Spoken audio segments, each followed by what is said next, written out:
அஸ்ஸலாமு அலைக்கும் வரஹ்மத்துல்லாஹி வபரகாத்துஹு. ஜும்மா முபாரக். அன்பார்ந்த அனைத்து உறவுகளுக்கும் இனிய காலை வணக்கம். உங்கள் மீது சாந்தியும் சமாதானமும் உண்டாகட்டும். இன்றைய காலை பொழுது உங்கள் அனைவருக்கும் இனிய பொழுதாக அமைய எல்லாம் வல்ல இறைவனை பிரார்த்தித்தவனாக இன்றைக்கும் தொடங்கிய பல முக்கியமான செய்திகளை பற்றி தான் பார்க்க போகிறோம். வீடியோவை கடைசி வரைக்கும் பாருங்கள். தெரியாத நண்பர்களுக்கும் மறக்காம ஷேர் பண்ணுங்கள். வீடியோ பிடிச்சிருந்தா ஒரு லைக் பண்ணுங்கள், சப்ஸ்கிரைப் பண்ணுங்கள், தொடர்ந்தும் சப்போர்ட் பண்ணுங்கள். குவைத்துடைய டினா மதிப்பை பார்த்தெல்லாம் இலங்கைக்கான ரூபாயில் ஒரு தினாரின் மதிப்பு 975 ரூபாய் 39 சதமாக உள்ளது. இந்தியாவின் ரூபாயில் ஒரு தினாரின் மதிப்பு 280 ரூபாய் 15 உள்ளது. இது அல் முசைனி எக்ஸ்சேஞ்சுடைய அப்ளிகேஷன் ஆன்லைன் ரேட் ஆகும். அமான் எக்ஸ்சேஞ்ச் ரேட்டை பார்த்தாலாம் இலங்கைக்கான ரூபாயில் ஒரு தினாரின் மதிப்பு 981 ரூபாய் 35 உள்ளது. இந்தியாவின் ரூபாயில் ஒரு தினாரின் மதிப்பு 280 ரூபாய் 11 உள்ளது. ஜஜில் எக்ஸ்சேஞ்ச் ரேட்டை பார்த்தாலாம் இலங்கைக்கான ரூபாயில் ஒரு தினாரின் மதிப்பு 980 ரூபாய் 5 உள்ளது. 100 தினாருக்கு உட்பட்ட பரிவர்த்தனைகள் 982 ரூபாய் 3 உள்ளது. இந்தியாவுக்கு 280 ரூபாய் 10 உள்ளது. ஜஜில் எக்ஸ்சேஞ்ச் இன்றைய தினம் மாலை 4:30க்கு பிறகுதான் திறப்பாங்க. 97735461 என்ற வாட்ஸ்அப் இலக்கமுடாக மேலதிக தகவல்களை தெரிந்து கொள்ளுங்க. குவைத்துடைய பல எக்ஸ்சேஞ்சுகளையுமே அக்கௌண்ட் நம்பரை மறைச்சிடுறாங்க. இதை பற்றியும் உங்களுக்கு தொடர்ந்துமே தெரிய தரது. நீங்கள் ஏதாவது ஒரு புதிய எக்ஸ்சேஞ்சுக்கு பழைய பற்றுச்சீட்டோட போறீங்களா இருந்தால் நிச்சயம் அதில் அக்கௌண்ட் நம்பர் இருக்கா அப்படின்றத செக் பண்ணிக்கோங்க. அப்படி இல்லாத பட்சத்தில் எழுதிட்டு போனாலும் பிழை இல்லாத அக்கௌண்ட் நம்பர் எழுதிட்டு போங்க. ஏதாவது ஒரு நம்பர் பிழைத்தாலும் கூட உங்களுடைய பணம் நாட்டுக்கு போய் சேராது. அந்த பணத்தை திரும்ப பெறணுமா இருந்தாலும் ரொம்ப நாட்களாக மறுபடியும் கட்டணம் செலுத்த வரும். அதே போல் எக்ஸ்சேஞ்சுகளில் பணம் அனுப்பி முடித்தது மறக்காம பற்றுச்சீட்டை செக் பண்ணி பாருங்க. எல்லா டீட்டெயில்ஸும் நீங்கள் சரியாக கொடுத்திருந்தாலும் கூட எக்ஸ்சேஞ்சில் வேலை பார்க்குறவங்க சில நேரங்களில் பிளவுறதுக்கும் வாய்ப்பு இருக்குது. குவைத்துடைய பல எக்ஸ்சேஞ்சுகள் இருக்குது. அதுலேயும் குறிப்பாக Al Nahda, ARY, Aman exchange, UJ, அல்சாமில், Ansar exchange, Lulu exchange, Joyalukkas, KBE, UAE, Oman exchange, Bahrain exchange, BEC, world street exchange, ஜஜில் exchange, Malik exchange, international exchange, Al Shafa exchange, இது போல் இன்னும் பல எக்ஸ்சேஞ்சுகள் இருக்குது. ஒவ்வொரு எக்ஸ்சேஞ்சுகளையும் ஒவ்வொரு விதமான கட்டணங்கள் இருக்குது. வெள்ளிக்கிழமையில் குறிப்பாக சில எக்ஸ்சேஞ்சுகளில் நல்ல ஆஃபர்கள் கொடுக்கறதுக்கும் வாய்ப்பு இருக்குது. ஏஆர்ஒய் எக்ஸ்சேஞ்சில் 900 ஃபீல்ஸ் மட்டுமே தான் கட்டணமாக விடுறாங்க. அதே போல் ஜஜில் எக்ஸ்சேஞ்ச், மலிக் எக்ஸ்சேஞ்ச், அல்சாமில், யூஜே, அல் ஷஃபா, இன்டர்நேஷனல் எக்ஸ்சேஞ்ச் இது போன்ற எக்ஸ்சேஞ்சுகளில் 1 தினார் மட்டுமே தான் கட்டணமாக விடுறாங்க. அதே போல் சுலைமானி அல் முக்கசிம் எக்ஸ்சேஞ்ச் ஜஹராவில் இந்த எக்ஸ்சேஞ்சில் பார்த்தீங்கன்னா 750 ஃபீல்ஸ் மட்டுமே தான் கட்டணமாக விடுறாங்க. நீங்களும் முடிந்த வரைக்கும் நீங்கள் கஷ்டப்பட்டு சம்பாதிக்கிறவங்களோட பணத்தை நல்ல எக்ஸ்சேஞ்சுகள் மூலம் அனுப்புங்க. எங்கே அதிகமாக கொடுக்குறாங்கன்னு தெரிந்தால் மறக்காம கமெண்ட்ல மென்ஷன் பண்ணுங்கள். குவைத்துடைய தங்க விலையை பார்த்தாலாம் 1 கிராம் 18 கேரட் தங்கத்தின் விலை 24 தினார் 778 ஃபீல்ஸ். 1 கிராம் 21 கேரட் தங்கத்தின் விலை 28 தினார் 907 ஃபீல்ஸ். 1 கிராம் 22 கேரட் தங்கத்தின் விலை 30 தினார் 295 ஃபீல்ஸ். 1 கிராம் 24 கேரட் தூய தங்கத்தின் விலை 33 தினார் 37 ஃபீல்ஸ். குவைத்துடைய தங்க விலை மறுபடியும் படிப்படியாக கம்மியாகிட்டு வருது. பார்க்கலாம் இன்ஷா அல்லாஹ் எதிர்வரும் நாட்களில். எதிர்வரும் 30ஆம் திகதி வரைக்கும் குவைட் ஏர்வேஸ் மிக முக்கியமான அறிவித்தல். இதோ மீண்டும் இஸ்ரேலை நோக்கி படையெடுக்கும் இலங்கையர்கள் கட்டுமான பணிகளுக்கு முக்கியத்துவம். குவைத்துடைய கஸ்டம்ஸ் அதிரடியான சோதனை. இதோ குவைத்திய குடிமகன் கைது, பல மில்லியன் போதைப் பொருட்களுடன் ஓமான் நாட்டை புரட்டி போட்ட சூறாவளி. கராச்சி பாகிஸ்தானிலும் அதிக மழை. ஹுசைனியாக்களில் அதிரடி பாதுகாப்பு. அதே போல பஹ்ரைன் சீண்டி விட்டதால் நடந்த பிரளயம். த general traffic department and residency affairs அதே போல வீடுகளில் அதிரடியான சோதனை. மின்சாரம் உபயோகிப்பவர்களுக்கு பெரிய சிக்கல். பார்க்கலாம் அனைத்து தகவல்களையும்.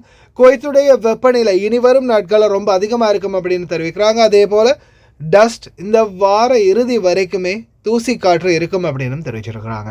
அதே போல் நேற்றைய தினம் ஒமான் நாட்டில் சில ஏரியாக்களில் பார்த்திங்கன்னா அதிகமான காற்று, அதாவது சூறாவளி போன்ற காற்று வீசி இருக்கிறதா தகவல் கிடைச்சிருக்குது. 26/6/2025 நேற்று. அதே போல் கராச்சி பாகிஸ்தான்லேயும் பார்த்திங்கன்னா இடி மின்னலுடன் கூடிய காற்றுடன் சேர்ந்து மழை பெய்திருக்கின்றது.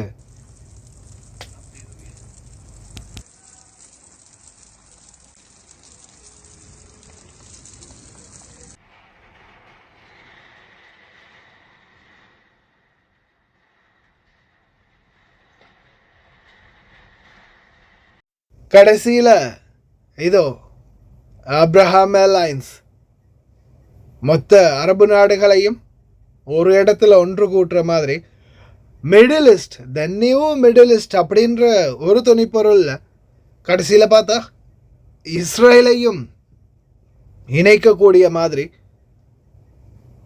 த Abraham alliance, it's time for a new Middle East. கடைசியில் எல்லா அரபு நாடுகளோடையும் ஒன்றிணைந்துருவாங்களோ அப்படின்ற ஒரு குழப்பமே வந்திருக்குது இப்போ இஸ்ரேல். அதே போல் புதிய வேலைக்காக மீண்டும் இஸ்ரேல் நோக்கி பயணிக்கும் இலங்கையர்கள்,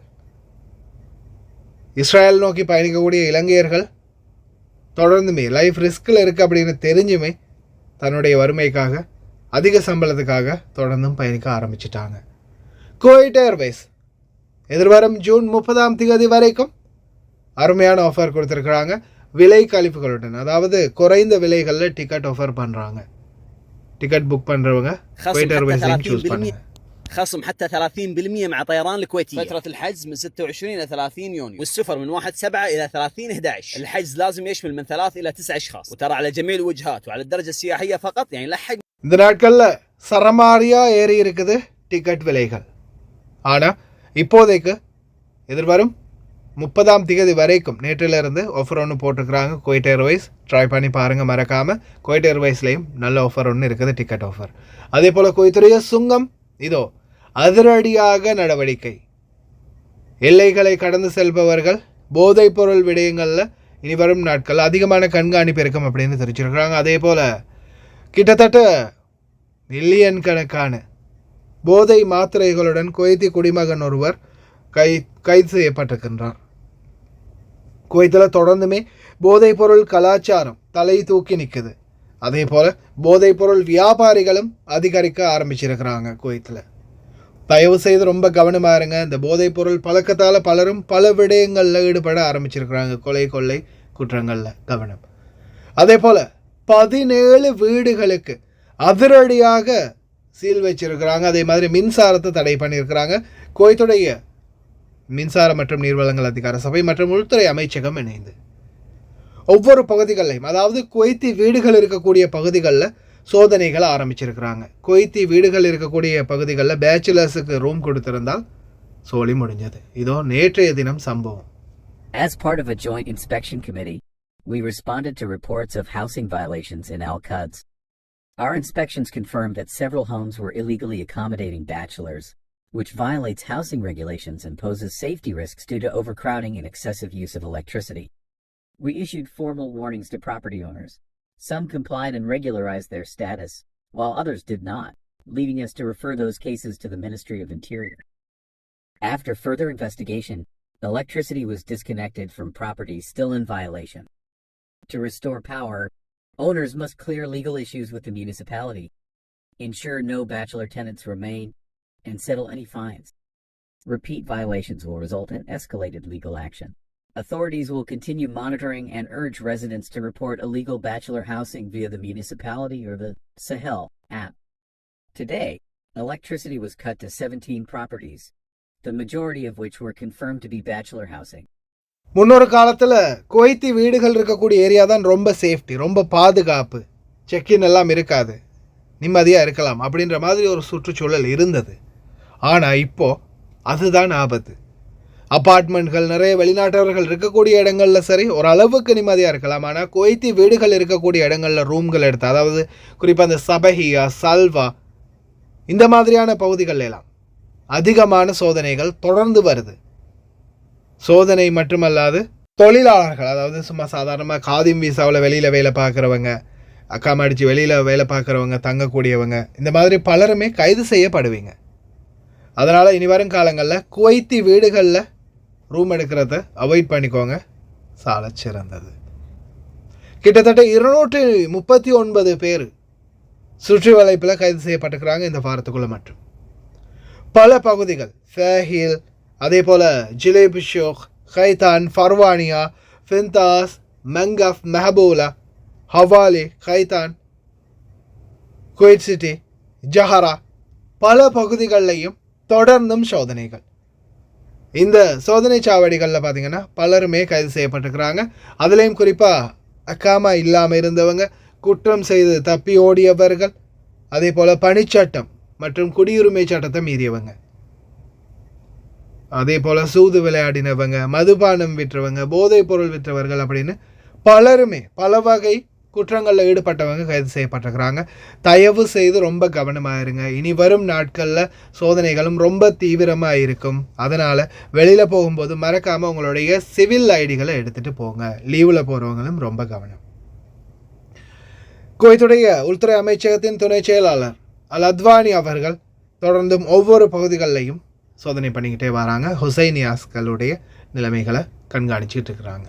குவைத்திலே ஹுசைனியாக்களை ஓரளவு சரி சட்டத்தை இருக்கினாலும் ஓரளவுக்கு ஆதரவு கொடுக்குறாங்கன்னா, இப்போ ரீசெண்டாக பஹ்ரைனில் எவ்வளோ பெரிய எதிர்ப்பு நடந்துச்சு, கடைசியில் என்ன ஆகிருக்கு அப்படின்றத இந்த வீடியோட கடைசியில் பாருங்கள், உங்களுக்கே புரியும்.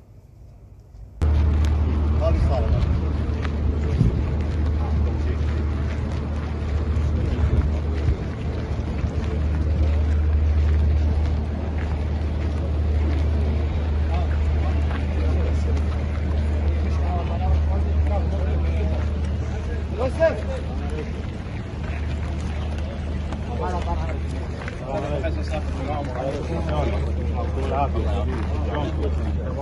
شاء الله تجربه ناجحه ان شاء الله. تجربه ناجحه ولكم ان شاء الله. تجربه ناجحه وسعيده والحمد لله الامور كلها طيبه ان شاء الله.